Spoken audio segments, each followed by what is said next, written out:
Muito bem, pessoal. Sejam todos bem-vindos a mais uma aula de história. E vamos falar hoje sobre a Reforma Protestante. Vamos dividir essa aula em duas partes e vamos falar agora dos motivos que levaram a uma Reforma Protestante, o que foi a Reforma Protestante e o primeiro reformador, Martinho Lutero. E depois a gente vê a continuação dessa empolgante história pós-Idade Média, pessoal. Seguindo aqui, falamos de renascimento cultural. Agora vamos continuar nesse período de renascimento cultural, onde acontece a Reforma Protestante. Nós conversamos em outro vídeo, em outras aulas, falando sobre a revolução do pensamento, né? O momento aí de sair da Idade das Trevas e começar a usar o raciocínio, a razão, e uma série de coisas acontecem em volta da sociedade da Europa. E a Reforma Protestante foi um dos movimentos de reforma religiosa que ocorreu na Europa no século XVI. Representou a divisão da Igreja Católica no Ocidente. Então, meio a vários pensamentos de iluministas que começam a surgir, de teorias e situações que fazem com que as pessoas comecem a se posicionar de uma forma diferente, principalmente com os ensinamentos da Igreja Católica, surge aí a Reforma Protestante. Vamos lá. Século XVI, a Igreja Católica se mostrava completamente distante dos ideais do cristianismo. Nós falamos aqui, na Idade Média, que todo o conhecimento estava na mão da igreja. A igreja mandava e desmandava. Ela pregava e a pessoa aceitava. Ela dizia uma certa situação, ela falava uma coisa, o pessoal não tinha acesso à informação, aceitava como informação, como ordem divina. Então, muitos padres e muitas igrejas, elas se desviaram da verdadeira essência do cristianismo. Uma das práticas era a simonia, compra de cargos eclesiásticos. Então, você quer ser um padre, um bispo, alguém importante, porque naquela época ali, se você é uma pessoa envolvida com a Igreja Católica, você tinha prestígio, você tinha terras, você tinha vez e voz. Então, o que aconteceu? Muitas pessoas queriam cargos, então comprava, dava dinheiro e comprava. E se tornou uma prática muito comum da Igreja Católica dar esses títulos, esses cargos eclesiásticos em troca de dinheiro. E grande parte dos seus membros estava na igreja por outros interesses, como eu disse aqui, principalmente financeiro e terras, possuir terras, eles queriam. Isso no século XVI. Seguindo, a nova realidade no final da Idade Média criou um clima de questionamento. Lembra? A gente começa, depois da Idade Média, na reforma, no renascimento cultural, eles voltam os estudos, né? Essa retomada da cultura greco-romana. E na cultura greco-romana existem muitos filósofos e pensadores, e as pessoas passam a utilizar, é comum ali, pensadores humanistas, filósofos, né, buscando respostas para situações desse mundo e do universo. Eles buscam respostas e, nesse meio termo, surge aí um clima de questionamento. O que está acontecendo com a Igreja Católica? Entre os principais acontecimentos são renascimento cultural, a gente já comentou aqui, o surgimento da burguesia, os feudos perdem espaço, os burgos, eles crescem e os burgueses ganham espaço, os comerciantes.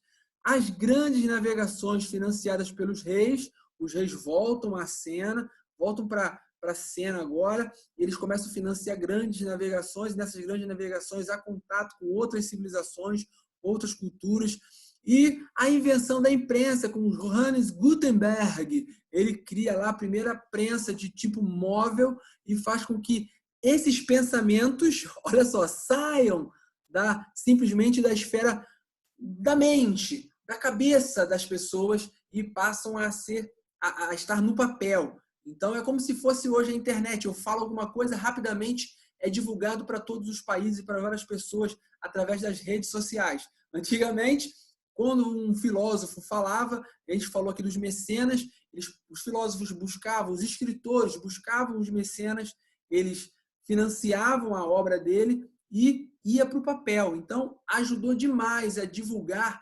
novos pensamentos, novas ideias, novas teorias, a prensa de Gutenberg com essa invenção. Então, não só aqui, mas rapidamente se espalhou por toda a Europa os livros e pensamentos de algumas pessoas. Seguindo! E o renascimento cultural rompeu com os padrões do teocentrismo, onde o mundo era visto sob uma perspectiva divina. O ser humano foi elevado a uma condição suprema e se tornou o centro da cultura humanista, que tinha como base o antropocentrismo. Nós já vimos isso no renascimento cultural. Então, há uma crise muito grande nesse momento de pensamentos, porque na igreja tinha todo aquele controle e agora as pessoas voltam o pensamento ao ser humano como centro ali de tudo, capaz de responder todas as situações, e nesse meio todo surge aí Martinho Lutero e a sua reforma protestante. No século XVI, a igreja acelerou a venda das indulgências. O que seria indulgências? Indulgências você pagava para a igreja e a igreja concedia o perdão dos seus pecados e acesso ao paraíso, exatamente. Então você dava lá o seu dinheiro para a igreja e a igreja falava assim, olha, com esse dinheiro você está perdoado. Todos os seus pecados estão perdoados. E com mais um pouquinho de dinheiro, você vai comprar um pedacinho no céu. Pronto, você está garantido, você vai para o céu. Rapaz, eu estou falando disso do século XVI, hein? Se você vê alguma igreja fazendo isso aí, ó, coça sua cabeça, porque Martinho Lutero vai dizer que a salvação é pela graça. Fato que gerou crítica e levou ao movimento de contestação da Igreja Católica. Poxa vida, o que está acontecendo? A Igreja Católica está cobrando dinheiro para ir para o céu? A Igreja Católica da época, tá, pessoal? Na verdade, tinha muitas pessoas do catolicismo que não tinham nada a ver com religião, tá? Presta atenção nisso. Nós estamos criticando a religião católica ou outra religião. Estou falando que existiam muitas pessoas que se diziam católicos no século XVI, mas estavam muito mais interessados no dinheiro da população. E isso atrapalhou toda e afastou a igreja totalmente, completamente dos ensinos da Bíblia, pessoal. E olha só, o Papa, inclusive Papa Leão X, ofereceu indulgências, né? Se você pagar para me ajudar a construir a Basílica de São Pedro em Roma, o que vai acontecer? O que vai acontecer? Você vai garantir um espaço, um pedacinho de céu, no céu. Vale a pena lembrar. Olha a imagem dele aí do Papa e a Basílica de São Pedro, que está bonita lá para você tirar foto até hoje, se você for lá para o Vaticano, para a Itália, para Roma. E aí Martinho Lutero, na Alemanha, foi um monge católico que questionou as vendas das indulgências. E assim, pregou na porta lá de Wittenberg 95 teses contestando o que a Igreja Católica fazia. Então, olha só, ele botou 95 coisas lá que estava assim, ó, isso está errado, isso está errado, isso está errado. Ele foi fazendo a lista, quando viu, tinha 95 teses lá de situações que estavam erradas. A Igreja Católica estava praticando e ele não aceitava. Entre as principais estavam a venda das indulgências, que é a venda do perdão e do pedacinho do céu, como eu disse. O celibato, ele defendia que o padre e os monges poderiam sim se casar com outras, se casar com mulher, né? Até então não podia, o celibato era algo que acontecia na Igreja Católica. E o culto aos santos e à Virgem Maria. Ele falava assim, gente, eu acho que isso aí não está certo. Então ele colocou essa situação na porta da igreja e isso aí se espalhou por toda a Europa. Olha aí uma imagem das 95 teses de Lutero, certo? Está em alemão, depois você dá uma olhadinha aí, tem isso em português. Tá? Os escritos de Lutero rapidamente se propagaram e a Igreja Católica hesitou em puni-lo. Além disso, os poderosos nobres e burgueses apoiaram quem? Apoiaram Lutero, claro, porque as igrejas estavam cobrando muito dinheiro. Então, você, pecador, paga dinheiro. Você, pecador, paga. E quem paga muito é quem tem dinheiro. Então, os príncipes alemães, os nobres burgueses, né, que tinham dinheiro, estavam vendo assim, cara, meu dinheiro está todo indo embora. Não está certo isso não. Então, eles apoiaram Lutero, porque eles viram nessa situação uma oportunidade de economizar dinheiro, vamos dizer assim. E o que eles também queriam? As terras da igreja. Lembra que eu falei na Idade Média, a igreja tinha uma grande quantidade de terras, era proprietária de muitas terras, então eles estavam de olho também nas terras. Então eles acabaram apoiando a reforma de Martinho Lutero. Olha lá, a burguesia apoiou Lutero? Sim, mas esse grupo não tinha força política naquele momento, apesar de ter uma proximidade um pouco aí com uma proximidade com o rei. Eles entraram em cena agora com os burgos, uma classe nova que surgiu. Eles sofreram na mão da igreja, financeiramente falando. E aí o que eles fizeram? Apoiaram sim a igreja, apoiaram Martinho Lutero. Mas a igreja excomungou, tirou Lutero, não, ele era mais monge, ele não tinha mais nada a ver com a igreja católica, mas era tarde demais. Por quê? Porque os ensinamentos de Lutero, lembra lá da prensa de Gutenberg, facilitou demais para que essa reforma de Lutero, essas teses, se espalhasse por toda a Europa. E a crise chegou na Alemanha a dividir a Alemanha. Olha só, a Alemanha, a parte do norte, seguiu com Lutero e a parte do sul continuou defendendo a Igreja Católica e os seus ensinamentos. Então a Alemanha ficou dividida, além de outras regiões, essa aqui que são coloridinhas aqui que a gente está vendo no mapa, também começaram a receber essas informações da reforma protestante. Os princípios da Igreja Luterana, a salvação se alcança unicamente pela fé e não pelas obras, não por dar no dinheiro ou qualquer tipo de serviço, de obra. É pela fé. Você acredita? Então você é salvo. A Bíblia era a única fonte de fé e deve ser interpretada livremente por todos. A Bíblia naquela época os padres só pregavam em latim. As pessoas não sabiam o que estava sendo dito. Será que aquilo estava realmente na Bíblia ou não? Eles falavam e você, tipo, o que ele está falando, cara? Está falando latim? Não sei, não entendo.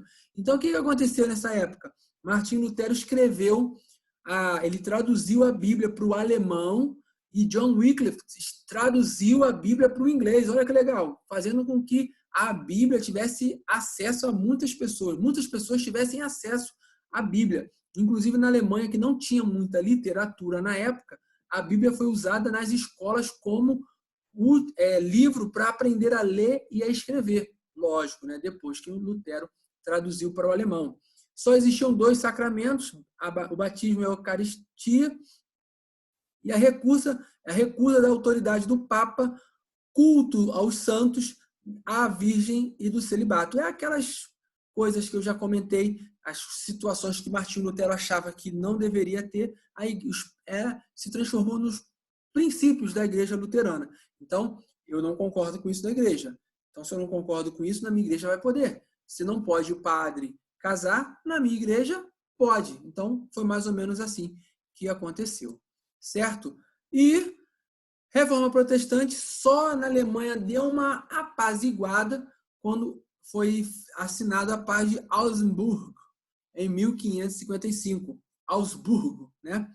A partir desse momento, os príncipes poderiam escolher a religião e seus domínios. Como a Alemanha não estava unificada ainda, existiam alguns príncipes, e ali a Igreja Católica passando por uma situação de enfrentamento, de embate, de informações e quem está certo, quem está errado, o Papa do Sacro Império Romano Germano-Românico, eu vou depois dizer aqui para vocês como é que é o nome. Vamos lá ver o nome, porque a gente não pode se enrolar. O imperador do Sacro Império Romano Germânico. Muito bem, quase não sai. Ele assinou essa paz de Augsburgo e fez com que agora você pudesse escolher o que você acreditava, no que você queria seguir. Depois desse trava-língua, pessoal, nós encontramos outros reformadores. Temos ali João Calvino, na Suíça, e na Inglaterra, o Henrique VIII, com o anglicanismo. Além de Lutero, outras pessoas também fizeram essa reforma religiosa em outros lugares da Europa e com histórias diferentes que nós vamos ver na próxima aula. Continua! Muito bem! Então, essa é a primeira parte da Reforma Protestante. É um resumo. Espero que você tenha gostado. assiste esse vídeo de novo, anota algumas coisas importantes que você tenha achado, dá uma olhada no seu livro, que vai te ajudar bastante na hora de estudar, certo? Um beijo, um abraço e até o nosso próximo vídeo sobre a Reforma Protestante.